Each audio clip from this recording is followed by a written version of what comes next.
हरिओम प्रिय दर्शकों, आप सबका स्वागत है हमारे YouTube चैनल में।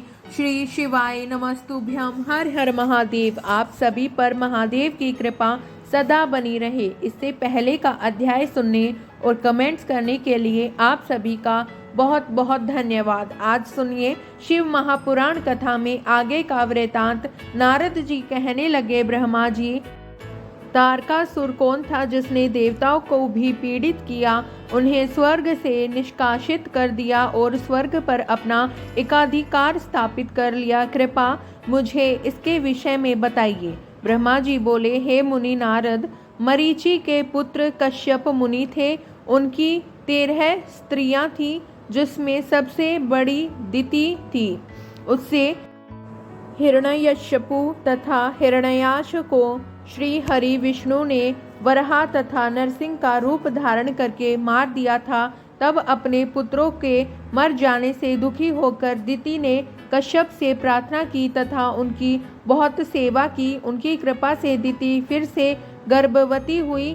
जब इंद्र को इस बात का पता चला तो उन्होंने दिति के गर्भ में ही उनके बच्चे के छोटे छोटे टुकड़े कर दिए, परंतु दिति के व्रत एवं अन्य भक्ति भाव से बालक को मारने में वे असफल हुए। समय पूरा होने पर उसके गर्भ से 49 बालक उत्पन्न हुए। ये सभी भगवान शिव के गण हुए तथा शीघ्र ही स्वर्ग में चले गए।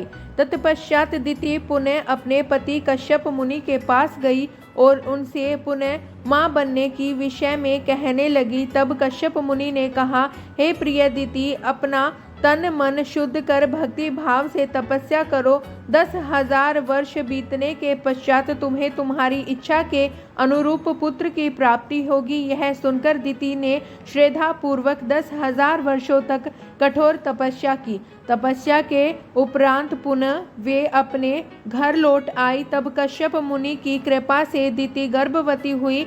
इस बार उन्होंने एक अत्यंत पराक्रमी और बलवान पुत्र को जन्म दिया। इस पुत्र का नाम वज्रांग था। वज्रांग दिति की इच्छा के अनुरूप ही था।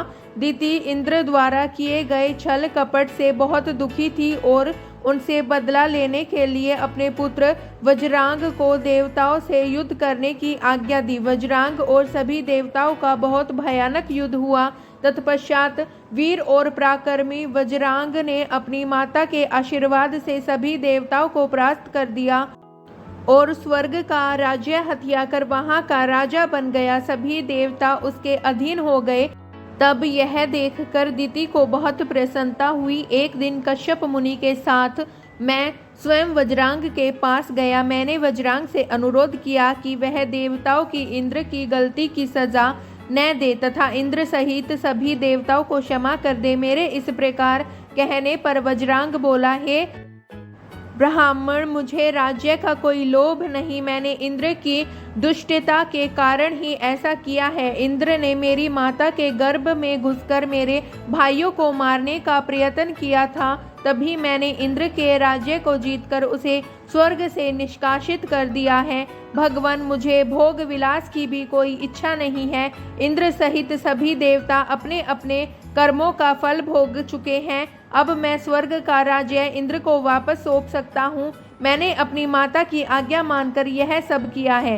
प्रभु, आप मुझे सार तत्व का उपदेश दें, जिससे मुझे सुख की प्राप्ति हो। वज्रांग के उद्देश्य को उत्तम जानकर मैंने उसे सात्विक तत्व के बारे में समझाया। फिर मैंने एक सुंदर व गुणी स्त्री उत्पन्न की और उसका विवाह वज्रांग से करा दिया।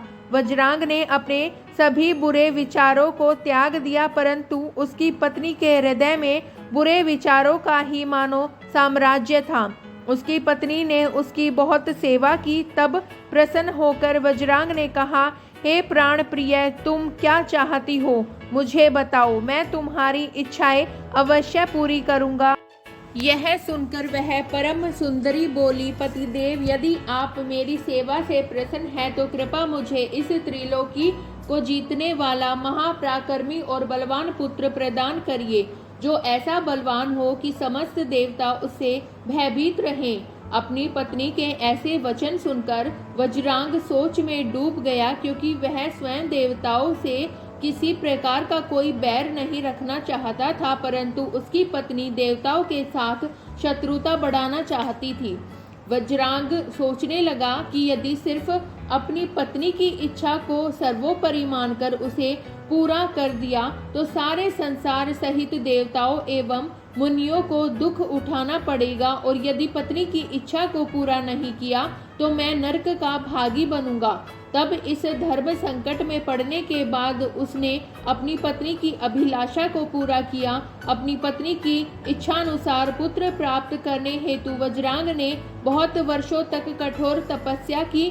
मुझसे वर प्राप्त कर अत्यंत हर्षित होता हुआ वज्रांग अपनी पत्नी को पुत्र प्रदान करने हेतु अपने लोक में चला गया। ब्रह्मा जी बोले, हे मुनि श्रेष्ठ नारद, कुछ समय बाद वज्रांग की पत्नी गर्भवती हो गई। समय पूर्ण होने पर उसकी पत्नी ने एक पुत्र को जन्म दिया। वह बालक बहुत लंबा चौड़ा था, उसका शरीर बहुत अधिक विशाल था, वह अत्यंत शक्तिशाली और पराक्रमी था। उसके जन्म के समय सारे संसार में कोहराम मच गया और चारों ओर उपद्रव होने लगे। आकाश में भयानक बिजलियां चमकने लगी तथा चारों दिशाओं में भयंकर गर्जनाएं होने लगी। धरती पर भूकंप आ गया और पहाड़ कांपने लगे। नदी सरोवर का जल जोर जोर से उछलने लगा। चारों ओर आंधियां चलने लगी। सूर्य को राहु ने निगल लिया और चारों ओर अंधकार छा गया। उसके जन्म के समय के ऐसे अशुभ लक्षणों को देखते हुए कश्यप मुनि ने उसका नाम तारक रखा। तारक का जन्म हो जाने पर वज्रांग के घर ही उसका लालन पालन होने लगा। थोड़े ही समय में तारक का शरीर और बड़ा हो गया। वह पर्वत के समान विशाल और विकराल होता जा रहा था। कुछ समय पश्चात तारक ने अपनी माता और पिता वज्रांग से तपस्या करने की आज्ञा मांगी। तब उसके माता पिता ने प्रसन्नता पूर्वक उसको आज्ञा प्रदान की। साथ ही उसकी माता ने उसे यह आदेश दिया कि वह देवताओं को अवश्य जीते और उन पर अपना अधिपत्य कर स्वर्ग पर अधिकार कर ले। अपनी माता की आज्ञा पाकर वज्रांग का पुत्र तारक तपस्या करने के लिए मधुवन चला गया। वहां तारक ने मुझे प्रसन्न करने के लिए कठोर तप करना आरंभ कर दिया। उसने अपने दोनों हाथों को सिर के ऊपर ऊंचा कर लिया और ऊपर की ओर देखने लगा तथा एक पैर पर खड़े होकर एकाग्र मन से 100 वर्षों तक तपस्या करता रहा। उस समय वह केवल जल और वायु से ही अपना जीवन व्यापन कर रहा था। तत्पश्चात उसने 100 वर्ष जल में, 100 वर्ष थल में, 100 वर्ष अग्नि में रहकर कठिन तप करके मुझे प्रसन्न करने का प्रयत्न किया। फिर 100 वर्ष पृथ्वी पर हथेली धारण करके 100 वर्ष वृक्ष की शाखा को पकड़कर तथा अनेकों प्रकार के दुख सह सह कर वह तप करता रहा। इस तपस्या के प्रभाव से उसके शरीर से तेज निकलने लगा, जिससे देवलोक जलने लगा। यह देखकर सभी देवता घबरा गए। फिर मैं स्वयं तारकासुर के पास वरदान देने के लिए गया। मैंने तारकासुर से कहा, तारक, मैं तुम्हारी इस दुस्सह तपस्या से बहुत प्रसन्न हूँ। तुमने इस प्रकार कठोर तप करके मुझे प्रसन्न किया है। तुम्हारा इसके पीछे क्या प्रयोजन है?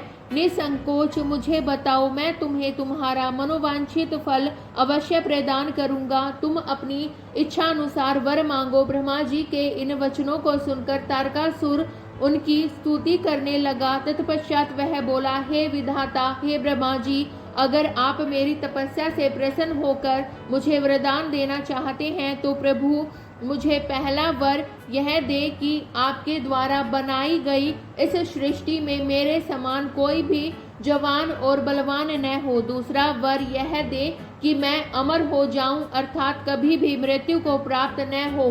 तब मैंने कहा कि इस संसार में कोई भी अमर नहीं है, इसलिए तुम इच्छा अनुसार मृत्यु का वर मांगो। तारक ने अहंकार भरी विनम्रता से निवेदन किया, भगवान, मेरी मृत्यु भगवान शंकर के वीर्य से उत्पन्न बालक के चलाए हुए शस्त्र से ही हो और कोई मेरा वध न कर पाए। मैंने तारक को उसके मांगे हुए वर प्रदान कर दिए तथा अपने लोक में लौट आया। वर पाकर तारक बहुत खुश था। वह भी वर प्राप्ति का समाचार देने के लिए अपने घर को चला गया। दैत्यों के गुरु शुक्राचार्य ने तारक को असुरों का राजा बना दिया। तब तारक तारकासुर नाम से प्रसिद्ध हो गया।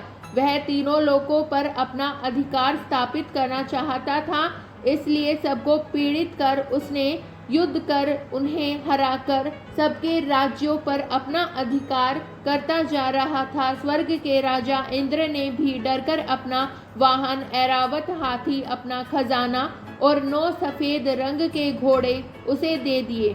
ऋषियों ने डर के मारे कामधेनु गाय तारकासुर को दे दी। इसी प्रकार अन्य देवताओं ने भी अपनी अपनी प्रिय वस्तुएं तारकासुर को अर्पित कर दी। अन्य लोगों के पास भी जो उत्तम उत्तम वस्तुएं थी उन्हें भी दैत्यराज तारक ने अपने अधिकार में ले लिया। इतना ही नहीं, समुद्रों ने भी भयभीत होकर अपने अंदर छिपे सभी अमूल्य रत्न निकालकर तारकासुर को सौंप दिए। तारकासुर के भय से पूरा जगत कांपने लगा। उसका आतंक दिनों दिन बढ़ता ही जा रहा था। पृथ्वी, सूर्य, चंद्रमा, वायु, अग्नि सभी तारकासुर के डर के कारण अपने सभी कार्य सुचारू रूप से कर रहे थे। दैत्यराज तारकासुर ने देवताओं और पितरों के भागों पर भी अपना अधिकार जमा लिया था। उसने इंद्र को युद्ध में हराकर स्वर्ग का सिंहासन भी हासिल कर लिया था। उसने स्वर्ग में सभी देवताओं को वहां से निष्कासित कर दिया जो अपनी प्राण रक्षा के लिए इधर उधर भटक रहे थे। ब्रह्मा जी बोले, नारद जी, सभी देवता तारकासुर के डर के कारण मारे मारे इधर उधर भटक रहे हैं। इंद्र ने सभी देवताओं को मेरे पास आने की सलाह दी। सभी मेरे पास आए। सभी देवताओं ने मुझे हाथ जोड़कर प्रणाम किया और मेरी अनेकों प्रकार से स्तुति करने लगे। अपना दुख दर्द बताते हुए देवता कहने लगे, हे विधाता, हे ब्रह्मा जी, आपने ही तारकासुर को अभय का वरदान दिया है।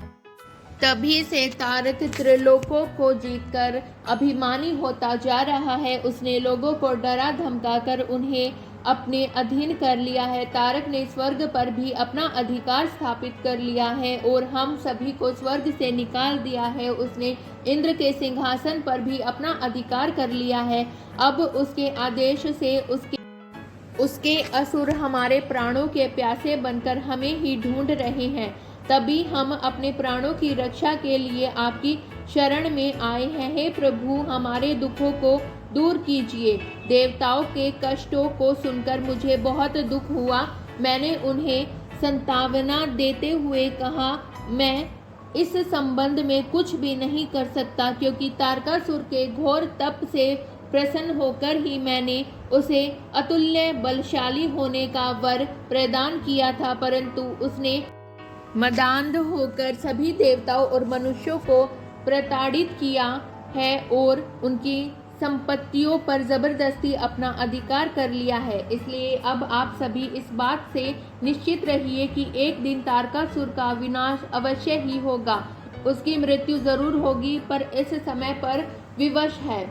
इस समय तारक को मैं, विष्णु जी और शिव जी, इन तीनों में से कोई भी नहीं मार सकता, क्योंकि उसने मुझे वर पाया है कि उसका वध शिव जी के वीर्य से उत्पन्न उनके पुत्र के द्वारा ही हो सकता है। इसलिए तुम सबको शिव जी के विवाह के पश्चात उनके पिता बनने तक प्रतीक्षा करनी पड़ेगी। प्रतीक्षा के अलावा अन्य कोई भी उपाय संभव नहीं है। यह सुनकर इंद्र सहित सभी देवता असमंजस्य में पड़ गए तथा पूछने लगे कि प्रभु, महादेव जी की प्रिय पत्नी सती ने तो अपना शरीर योगाग्नि में नष्ट कर दिया है। अब वे कैसे और किससे विवाह करेंगे और यह कैसे संभव हो सकेगा। तब मैंने उन्हें बताया कि प्रजापति दक्ष की पुत्री और त्रिलोकीनाथ शिवजी की प्राण वल्लभा सती हिमालय पत्नी मैना के गर्भ से जन्म लेकर बड़ी हो गई है। उनका नाम पार्वती है। पार्वती ही भगवान शिव की पत्नी बनने का गौरव प्राप्त करेगी। अतः अब तुम भगवान शिव के पास जाकर उन्हें विवाह के लिए राजी करने की कोशिश करो। शिव पार्वती का पुत्र ही तुम्हें तारकासुर के भय से मुक्त करा सकता है। अतएव तुम भगवान शिव से प्रार्थना करो कि वे पार्वती के साथ विवाह करने के लिए राजी हो जाएं। इस बात को अच्छे से जान लो कि शिव पुत्र ही तुम्हारा उद्धार कर सकता है। अब मैं तारकासुर को समझाता हूँ कि वह व्यर्थ में देवताओं को तंग करना बंद कर दे और उन्हें उनका भाग वापस दे दे और स्वयं भी शांति से जीवन व्यापन करे। यह कहकर मैंने इंद्र व अन्य देवताओं को वहां से विदा किया। तत्पश्चात मैं स्वयं तारकासुर को समझाने के लिए उसके पास गया। तारकासुर ने मुझे प्रणाम किया और मेरी स्तुति एवं वंदना करने लगा। मैंने तारकासुर से कहा, हे पुत्र तारक, मैंने तुम्हारी भक्ति भाव से की गई तपस्या से प्रसन्न होकर तुम्हें मनोवांछित वर दिया। वे वरदान मैंने खुशी से तुम्हारी बेहतरी के लिए दिए थे, परंतु तुम उन वरदानों का गलत उपयोग कर रहे हो। वर प्राप्त करने के उपरांत तुम अपनी सीमाओं को भूल गए हो। अनावश्यक अभिमान के नशे में चूर होकर तुम्हें यह भी याद नहीं रहा कि देवता सर्वथा पूजनीय और वंदनीय होते हैं। तुमने उन्हें भी कष्ट पहुंचाया है, साथ ही उन्हें स्वर्ग से निकालकर बेघर कर दिया है। तुम्हारे सहस्त्र सैनिक अभी भी देवताओं को मारने के लिए ढूंढ रहे हैं। तारकासुर, स्वर्ग पर सिर्फ देवताओं का ही अधिकार है, वहां से उन्हें निकालने की तुम्हारी कैसे हिम्मत हुई? स्वर्ग का राज्य छोड़कर वापस पृथ्वी पर लौट जाओ और वहीं पर शासन करो, यह मेरी आज्ञा है। तारकासुर को यह आदेश देकर मैं वहां से लौट आया। तत्पश्चात तारकासुर ने मेरी बात का सम्मान करते हुए स्वर्ग का राज्य छोड़ दिया। वह पृथ्वी पर आकर शोणित नामक नगर पर शासन करने लगा। मेरी आज्ञा पाकर देवताओं सहित देवेंद्र स्वर्ग लोक को चले गए और पूर्व की भांति पुनः स्वर्ग का शासन करने लगे। ब्रह्मा जी बोले, नारद, स्वर्ग में सब देवता मिलकर सलाह करने लगे कि किस प्रकार से भगवान रुद्र काम से सम्मोहित हो सकते हैं। शिव जी किस प्रकार पार्वती जी का पाणी ग्रहण करेंगे। यह सब सोचकर देवराज इंद्र ने कामदेव को याद किया। कामदेव तुरंत ही वहां पहुंच गए। तब इंद्र ने कामदेव से कहा, हे मित्र, मुझ पर बहुत बड़ा दुख आ गया है। उस दुख का निवारण सिर्फ तुम ही कर सकते हो। हे कामदेव, जिस प्रकार वीर की परीक्षा रणभूमि में क्षत्रियों के कुल की परीक्षा पति के असमर्थ हो जाने पर होती है, उसी प्रकार सच्चे मित्र की परीक्षा विपत्ति काल में ही होती है। इस समय मैं भी बहुत बड़ी मुसीबत में फंसा हुआ हूँ और इस विपत्ति से आप ही मुझे बचा सकते हैं। यह कार्य देवहित के लिए है, इसमें कोई संशय नहीं है। देवराज इंद्र की बातें सुनकर कामदेव मुस्कुराए और बोले, हे देवराज, इस संसार में कौन मित्र है और कौन शत्रु, यह तो वाकई देखने की वस्तु है। इसे कहकर कोई लाभ नहीं है। देवराज, मैं आपका मित्र हूँ और आपकी सहायता करने की पूरी कोशिश अवश्य ही करूँगा। हे इंद्रदेव, जिसने आपके पद और राज्य को छीनकर आपको परेशान किया है, मैं उसे दंड देने के लिए आपकी हर संभव मदद अवश्य करूंगा। अतः जो कार्य मेरे योग्य है मुझे अवश्य बताइए। कामदेव के इस कथन को सुनकर इंद्रदेव बड़े प्रसन्न हुए और उनसे बोले, हे तात, मैं जो कार्य करना चाहता हूँ उसे सिर्फ आप ही पूरा कर सकते हैं। आपके अतिरिक्त कोई भी उस कार्य को करने के विषय में सोच भी नहीं सकता। तारक नाम का एक प्रसिद्ध दैत्य है। तारक ने ब्रह्मा जी की घोर तपस्या करके वरदान प्राप्त किया है। तारक अजय हो गया है। अब वह पूर्णतः निश्चित होकर पूरे संसार को कष्ट दे रहा है। वह धर्म का नाश करने को आतुर है। उसने सभी देवी देवताओं और ऋषि मुनियों को दुखी कर रखा है। हम देवताओं ने उससे युद्ध किया, परंतु उस पर अस्त्र शस्त्रों का कोई प्रभाव नहीं पड़ा। यही नहीं, स्वयं श्री हरि का सुदर्शन चक्र भी तारक का कुछ नहीं बिगाड़ सका। मित्र, भगवान शिव के वीर्य से उत्पन्न हुआ बालक ही तारकासुर का वध कर सकता है। अतः तुम्हें भगवान शिव के हृदय में आसक्ति पैदा करनी होगी। भगवान शंकर इस समय हिमालय पर्वत पर तपस्या कर रहे हैं और देवी पार्वती अपनी सखियों के साथ मिलकर महादेव जी की सेवा कर रही है। ऐसा करने के पीछे देवी पार्वती का उद्देश्य प्रभु शिव को पति रूप में प्राप्त करना है, परंतु भगवान शिव तो परम योगी है। उनका मन सदैव ही उनके वश में है। हे कामदेव, आप कुछ ऐसा उपाय करें कि भगवान शंकर के हृदय में पार्वती का निवास हो जाए और वे उन्हें अपनी प्राण वल्लभा बना उनका पाणी ग्रहण कर ले। आप कुछ ऐसा कार्य करें जिससे देवताओं के सभी कष्ट दूर हो जाएं और हम सभी को तारकासुर नामक दैत्य से हमेशा के लिए छुटकारा मिल जाए। यदि कामदेव आप ऐसा करने में सफल हो जाएंगे तो हम सभी आपके सदैव आभारी रहेंगे। ब्रह्मा जी बोले। नारद देवराज इंद्र के कथन को सुनकर कामदेव का मुख प्रसन्नता से खिल गया। तब कामदेव देवराज से कहने लगे कि मैं इस कार्य को अवश्य करूंगा। इंद्रदेव को कार्य करने का आश्वासन देकर कामदेव अपनी पत्नी रति और वसंत को अपने साथ लेकर हिमालय पर्वत पर चल दिए। वहां शिवजी तपस्या कर रहे थे। ब्रह्मा जी बोले, हे मुनि नारद, कामदेव अपनी पत्नी रति और वसंत ऋतु को अपने साथ लेकर हिमालय पर्वत पर पहुँचे, जहाँ त्रिलोकीनाथ भगवान शिव शंकर तपस्या में मग्न बैठे थे। कामदेव ने शिवजी पर अपने बाण चलाए। इन बाणों के प्रभाव से शिवजी के हृदय में देवी पार्वती के प्रति आकर्षण होने लगा तथा उनका ध्यान तपस्या से हटने लगा।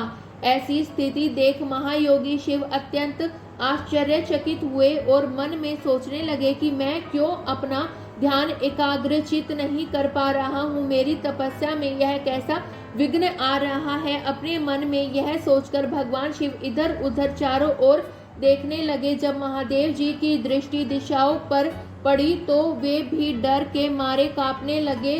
तभी भगवान शिव की दृष्टि सामने छिपे हुए कामदेव पर पड़ी। उस समय कामदेव पुनः बाण छोड़ने वाले थे।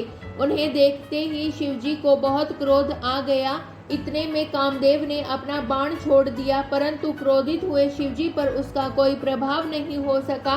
वह बाण शिवजी के पास आते ही शांत हो गया। तब अपने बाण को बेकार हुआ देख कामदेव डर से कांपने लगे और इंद्र आदि देवताओं को याद करने लगे। सभी देवतागण वहां आ पहुंचे और महादेव जी को प्रणाम करके उनकी भक्ति भाव से स्तुति करने लगे। जब देवतागण उनकी स्तुति कर ही रहे थे, तभी भगवान शिव के मस्तक के बीचों बीच स्थित तीसरा नेत्र खुला और उसमें से आग निकलने लगी। वह आग आकाश में ऊपर उड़ी और अगले ही पल पृथ्वी पर गिर पड़ी, फिर चारों ओर गोले में घूमने लगी। इससे पूर्व कि इंद्र देव या अन्य देवता भगवान शिव से क्षमा याचना कर पाते, उस आग ने वहां खड़े कामदेव को जलाकर भस्म कर दिया। कामदेव के मर जाने से देवताओं को बड़ी निराशा व दुख हुआ। वे यह देखकर बड़े व्याकुल हो गए कि कामदेव उनकी वजह से ही शिवजी के क्रोध का भागी बना। कामदेव के अग्नि में जलने का दृश्य देखकर वहां उपस्थित देवी पार्वती और उनकी सखियां भी अत्यंत भयभीत हो गई। उनका शरीर जड़ हो गया, जैसे शरीर का खून सफेद हो गया हो। पार्वती अपनी सखियों के साथ तुरंत अपने घर की ओर चली गई। कामदेव की पत्नी रति तो मूर्छित होकर गिर पड़ी। मूर्छा टूटने पर वह जोर जोर से विलाप करने लगी, अब मैं क्या करूं और कहां जाऊं? देवताओं ने मेरे साथ बहुत बुरा किया, जो मेरे पति को यहाँ भेजकर शिवजी के क्रोध की अग्नि में भस्म कर दिया।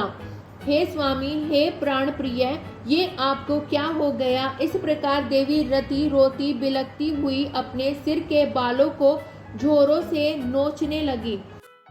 उनके करुण क्रंदन को सुनकर समस्त चराचर जीव भी अत्यंत दुखी हो गए। तत्पश्चात इंद्र आदि देवता वहां देवी रति को धैर्य देते हुए उन्हें समझाने लगे। देवता बोले, हे देवी, आप अपने पति कामदेव के शरीर की भस्म का थोड़ा सा अंश अपने पास रख लो और अनावश्यक भय से मुक्त हो जाओ। त्रिलोकीनाथ करुणा निधान शिवजी अवश्य ही कामदेव को पुनः जीवित कर देंगे, तब तुम्हें पुनः कामदेव की प्राप्ति हो जाएगी। वैसे भी संसार में सब कुछ पूर्व निश्चित कर्मों के अनुसार ही होता है, अतः आप दुख को त्याग दे, भगवान शिव अवश्य ही कृपा करेंगे। इस प्रकार देवी रति को अनेक आश्वासन देकर सभी देवता शिवजी के पास गए और उन्हें प्रणाम करते हुए कहने लगे, हे भक्त वत्सल, हे त्रिलोकीनाथ भगवान, आप कामदेव के ऊपर किए अपने क्रोध पर पुनः विचार अवश्य करिए।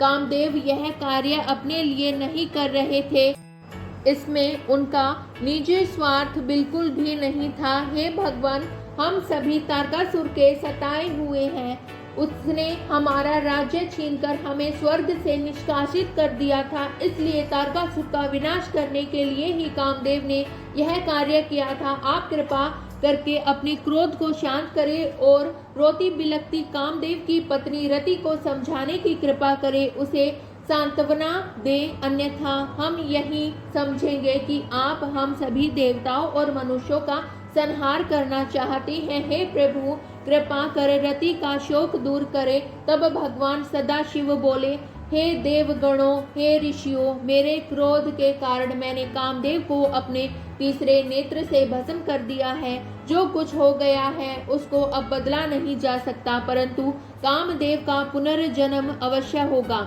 जब विष्णु भगवान श्री कृष्ण का अवतार लेंगे और रुक्मणी को अपनी पत्नी के रूप में स्वीकारेंगे, तब देवी रुक्मणी के गर्भ से श्री कृष्ण के पुत्र के रूप में कामदेव जन्म लेंगे। उस समय कामदेव प्रद्युम्न नाम से जाने जाएंगे। प्रद्युम्न के जन्म के तुरंत बाद ही शंबर नाम का असुर उसका अपहरण कर लेगा और उसे समुद्र में फेंक देगा। रति, तब तक तुम्हें शंबर के नगर में ही निवास करना होगा। वहीं पर तुम्हें अपने पति कामदेव की प्रद्युम्न के रूप में प्राप्ति होगी। वहीं पर प्रद्युम्न के द्वारा शंबरासुर का वध होगा। भगवान शिव की बात सुनकर देवताओं ने प्रसन्नता पूर्वक उन्हें प्रणाम किया और बोले, हे देवादिदेव महादेव करुणा निधान, आप कामदेव को जीवन दान दे और कामदेव के पुनर्जन्म तक देवी रति के प्राणों की रक्षा करे। देवताओं की यह बात सुनकर करुणा निधान भगवान शिव ने कहा कि मैं कामदेव को अवश्य ही जीवित कर दूंगा। वह मेरा गण होकर आनंद पूर्वक जीवन व्यतीत करेगा।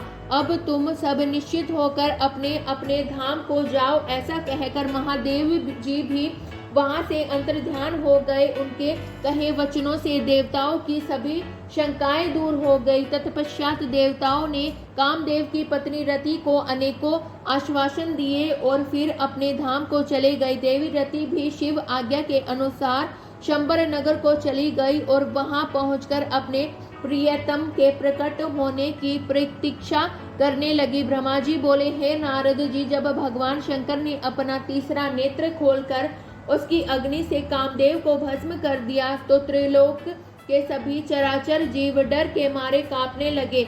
भय मुक्ति और महादेव जी के क्रोध को शांत कराने के लिए मेरे पास बड़ी आशा के साथ आए। उन्होंने मुझे अपने कष्टों और दुखों से अवगत कराया। तब सब कुछ जानकर मैं भगवान शंकर के पास पहुंचा। वहां पहुंचकर मैंने देखा कि भगवान शंकर का क्रोध 7वें आसमान पर था। वे भयंकर क्रोध की अग्नि में जल रहे थे। मैंने उस धधकती अग्नि को शिवजी की कृपा से अपने हाथ में पकड़ लिया और समुद्र के पास जा पहुंचा। मुझे अपने पास आया देखकर समुद्र ने पुरुष रूप धारण किया, मेरे पास आ गए और बोले, हे विधाता, हे ब्रह्मा जी, मैं आपकी क्या सेवा करूं? यह सुनकर ब्रह्मा जी कहने लगे, हे सागर भगवान शिव शंकर ने अपने तीसरे नेत्र की अग्नि से कामदेव को भस्म कर दिया है।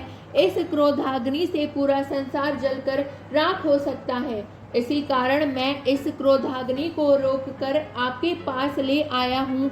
हे सिंधुराज, मेरी आपसे यह विनम्र प्रार्थना है कि सृष्टि के प्रलय काल तक आप इसे अपने अंदर धारण कर ले। जब मैं आपसे इसे मुक्त करने के लिए कहूँ तभी आप इस शिव क्रोधाग्नि का त्याग करना। आपको ही इसे भोजन और जल प्रतिदिन देना होगा तथा इसे अपने पास धरोहर के रूप में सुरक्षित रखना होगा।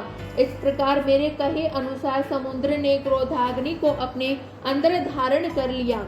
उसके समुद्र में प्रविष्ट होते समय पवन के साथ बड़े बड़े आग के गोले के रूप में क्रोधाग्नि समुद्र के पास धरोहर के रूप में सुरक्षित हो गई। तत्पश्चात मैं अपने लोक वापस लौट आया। ब्रह्मा जी कहते हैं, नारद, जब भगवान शिव ने अपना तीसरा नेत्र खोलकर उसकी अग्नि से कामदेव को भस्म कर दिया, तब मैंने उस क्रोधाग्नि से भयभीत देवताओं सहित सभी प्राणियों को भय से मुक्त कराने के लिए उस अग्नि को शिव की आज्ञा से पकड़ लिया और उसे लेकर मैं समुद्र तट की ओर चल पड़ा।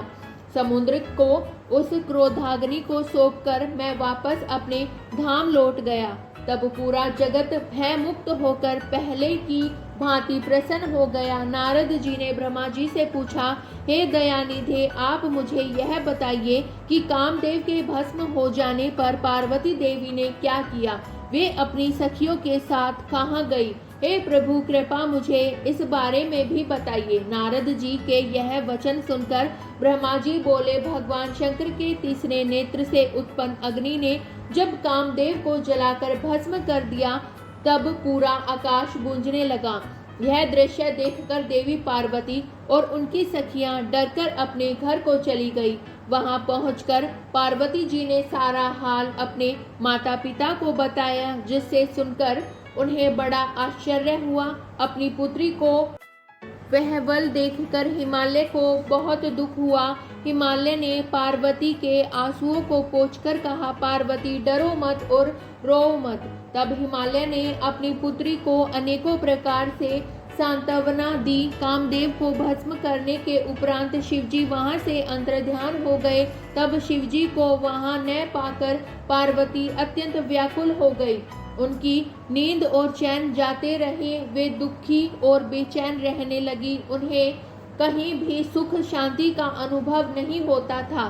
तब उन्हें अपने रूप के प्रति भी शंका होती थी। पार्वती सोचती थी, क्यों मैंने अपनी सखियों द्वारा समझाने पर भी कभी ध्यान नहीं दिया। देवी पार्वती सोते जागते, खाते पीते, नहाते धोते, चलते फिरते और अपनी सखियों के साथ होते हुए भी सिर्फ महादेव जी का ही ध्यान और चिंतन करती थी।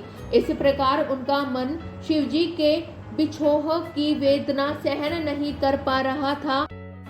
वे शारीरिक रूप से अपने पिता के घर और हृदय से भगवान शंकर के पास रहती थी। शोक में डूबी पार्वती बार बार मूर्छित हो जाती थी। इससे गिरिराज, हिमालय और उनकी पत्नी मैना बहुत दुखी रहती थी। वे पार्वती को समझाने की बहुत कोशिश करते थे, परंतु पार्वती का ध्यान शिवजी की ओर से जरा भी नहीं हटता था। हे देव ऋषि नारद, एक दिन देवराज इंद्र की इच्छा से आप घूमते हुए हिमालय पर्वत पर आए। तब शैलराज हिमालय ने अपना बहुत आदर सत्कार किया और आपका कुशल मंगल पूछा। आपको उत्तम आसन पर बिठाकर हिमालय ने सारा वृत्तांत सुनाया। हिमालय ने बताया कि किस प्रकार पार्वती जी ने महादेव जी की सेवा आरंभ की। इसके बाद अपनी पुत्री के शिव पूजन से लेकर कामदेव के भस्म होने तक की सारी कथा आपको सुनाई। यह सब सुनकर आपने गिरिराज हिमालय से कहा कि आप भगवान शिव का भजन करें। तत्पश्चात हिमालय से विदा लेकर आप एकांत में गुमसुम बैठी देवी पार्वती के पास आ गए। तब उनका हित करने की इच्छा से आपने उन्हें इस प्रकार सत्य वचन कहे। आपने कहा, हे पार्वती, तुम मेरी बातें ध्यान पूर्वक सुनो। तुम्हारी यह दशा देखकर ही मैं तुमसे यह बात कह रहा हूँ। तुमने हिमालय पर्वत पर पधारे महादेव जी की सेवा की, परंतु तुम्हारे मन में कहीं न कहीं अहंकार का वास हो गया था। शिव भक्त वत्सल है। वे अपने भक्तों पर सदैव अपनी कृपा दृष्टि बनाए रखते हैं। वे विरक्त और महायोगी हैं। तुम्हारे अंदर उत्पन्न हुए अभिमान को तोड़ने के लिए ही सदा शिव ने ऐसा किया है। अतः तुम उन्हें तपस्या द्वारा प्रसन्न करने का प्रयत्न करो। तुम चिरकाल तक उत्तम भक्ति भाव से उनकी तपस्या करो। तुम्हारी तपस्या से प्रसन्न होकर महादेव जी निश्चित ही तुम्हें अपनी सहधर्मिणी बनाकर स्वीकार करेंगे। यही शिवजी को पति रूप में प्राप्त करने का एकमात्र साधन है। हे नारद, आपकी यह बात सुनकर देवी शिवा हर्षित होते हुए इस प्रकार बोली, हे मुनि श्रेष्ठ, आप सब कुछ जानने वाले तथा इस जगत का उपकार करने वाले हैं। अतः आप शिवजी की आराधना के लिए मुझे कोई मंत्र प्रदान करें। तब आपने पार्वती को पंचाक्षर शिव मंत्र ओम नमः शिवाय का विधि पूर्वक उपदेश दिया। इसके प्रभाव का वर्णन करते हुए आपने कहा, यह मंत्र सब मंत्रों का राजा है और सभी कामनाओं को पूरा करने वाला है। यह मंत्र भगवान शिव को बहुत प्रिय है। यह साधक को भोग और मोक्ष प्रदान करने वाला है। इस पंचाक्षर मंत्र का विधि पूर्वक व नियम पूर्वक जाप करने से शिव जी के साक्षात दर्शन होते हैं। देवी, इस मंत्र का विधि पूर्वक जाप करने से तुम्हारे आराध्य देव करुणा निधान भगवान शिव शीघ्र ही तुम्हारे समक्ष प्रकट हो जाएंगे।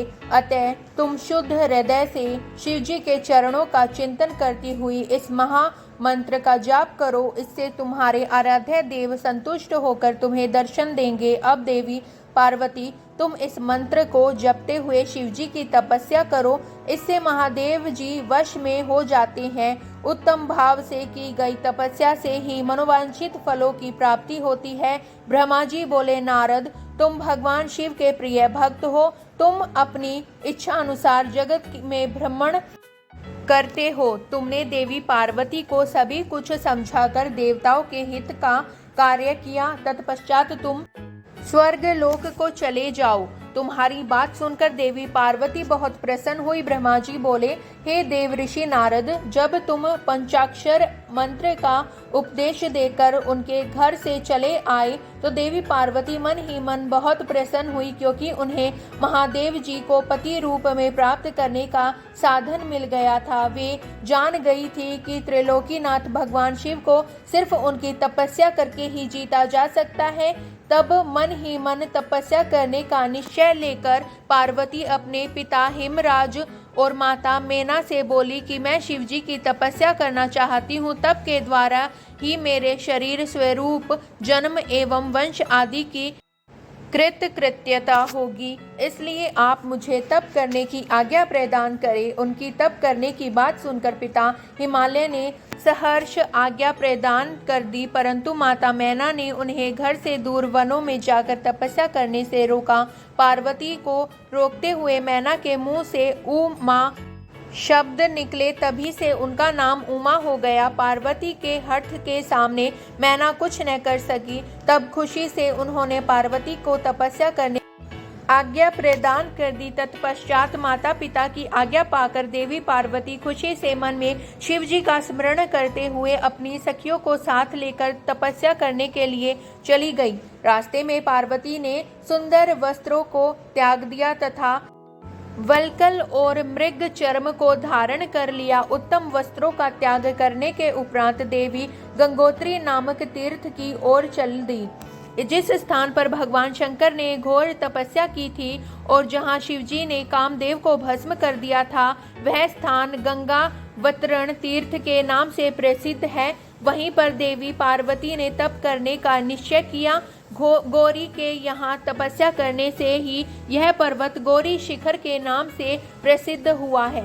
उस स्थान पर पार्वती ने अनेक फलों के वृक्ष लगाए। तत्पश्चात पृथ्वी को शुद्ध करके वेदी बनाकर अपनी इंद्रियों को वश में करके मन को एकाग्र कर कठिन तपस्या करना आरंभ कर दी। ऐसी तपस्या ऋषि मुनियों के लिए भी दुष्कर थी। भयंकर गर्मी के दिनों में पार्वती अपने चारों ओर अग्नि जलाकर बीच में बैठकर ओम नमः शिवाय का जाप करती थी। वर्षा ऋतु में वे किसी चट्टान पर अथवा वेदी पर बैठकर निरंतर जलधारा से भीगती हुई शांत भाव से मंत्र जपती रहती थी। सर्दियों में बिना कुछ खाए ठंडे जल में बैठकर पंचाक्षर मंत्र का जाप करती थी। कभी कभी तो वे पूरी रात बर्फ की चट्टान पर बैठकर ध्यान करती थी। सब कुछ भूलकर वे भगवान शिव के ध्यान में मग्न होकर उनका ध्यान करती रहती थी। समय मिलने पर अपने द्वारा लगाए गए वृक्षों को पानी देती थी। शुद्ध हृदय वाली पार्वती आंधी तूफान, कड़ाके की सर्दी, मूसलाधार वर्षा तथा तेज धूप की परवाह किए बगैर निरंतर मनोवांछित फलों के दाता भगवान शिव का ध्यान करती रहती थी। उन पर अनेक प्रकार के कष्ट आए, परंतु उनका मन शिवजी के चरणों में ही लगा रहा। तपस्या के पहले वर्ष में उन्होंने केवल फलाहार किया, दूसरे वर्ष में वे केवल पेड़ के पत्तों को ही खाती थी। इस प्रकार तपस्या करते करते अनेकानेक वर्ष बीतते गए। देवी पार्वती ने सब कुछ खाना पीना छोड़ दिया था। अब वे केवल निराहार रहकर ही शिवजी की आराधना करती थी। तब भोजन हेतु पर्ण का भी त्याग कर देने के कारण देवताओं ने उन्हें अपर्णा नाम दिया। तत्पश्चात देवी पार्वती एक पैर पर खड़ी होकर ओम नमः शिवाय का जाप करने लगी। उनके शरीर पर वल्कल वस्त्र थे तथा मस्तक पर जटाएं थी। इस प्रकार उस तपोवन में भगवान शिव की तपस्या करते करते 3000 वर्ष बीत गए। 3000 वर्ष बीत जाने पर देवी पार्वती को चिंता सताने लगी। वे सोचने लगी कि क्या इस समय महादेव जी यह नहीं जानते कि मैं उनके लिए ही तपस्या कर रही हूँ? फिर क्या कारण है कि वे मेरे पास अभी तक नहीं आए? वेदों की महिमा तो यही कहती है कि भगवान शंकर सर्वज्ञ, सर्वात्मा, सब कुछ जानने वाले, सभी ऐश्वर्यों को प्रदान करने वाले, सबके मन की बातों को सुनने वाले, मनोवांछित वस्तु प्रदान करने वाले तथा समस्त दुखों को दूर करने वाले हैं। तब क्यों वे अपनी कृपा दृष्टि से मुझ दीन को कृतार्थ नहीं करते? मैंने अपनी सभी इच्छाओं और कामनाओं को त्याग कर अपना ध्यान भगवान शिव में लगाया है। भगवान, यदि मैंने पंचाक्षर मंत्र का भक्ति पूर्वक जाप किया हो तो महादेव जी आप मुझ पर प्रसन्न हो। इस प्रकार हर समय पार्वती जी शिव जी के चरणों के ध्यान में ही मग्न रहती थी। जगदम्बा माँ का साक्षात अवतार देवी पार्वती की वह तपस्या परम आश्चर्यजनक थी। उनकी तपस्या सभी को मुग्ध कर देने वाली थी। उनके तप की महिमा के फल स्वरूप प्राणी और जानवर उनके ध्यान में बाधा नहीं बनते थे। उनकी तपस्या के परिणाम स्वरूप वहाँ का वातावरण बड़ा मनोहर हो गया था। वृक्ष सदा फलों से लदे रहते थे। विभिन्न प्रकार के सुंदर सुगंधित फूल हर समय वहाँ खिले रहते थे।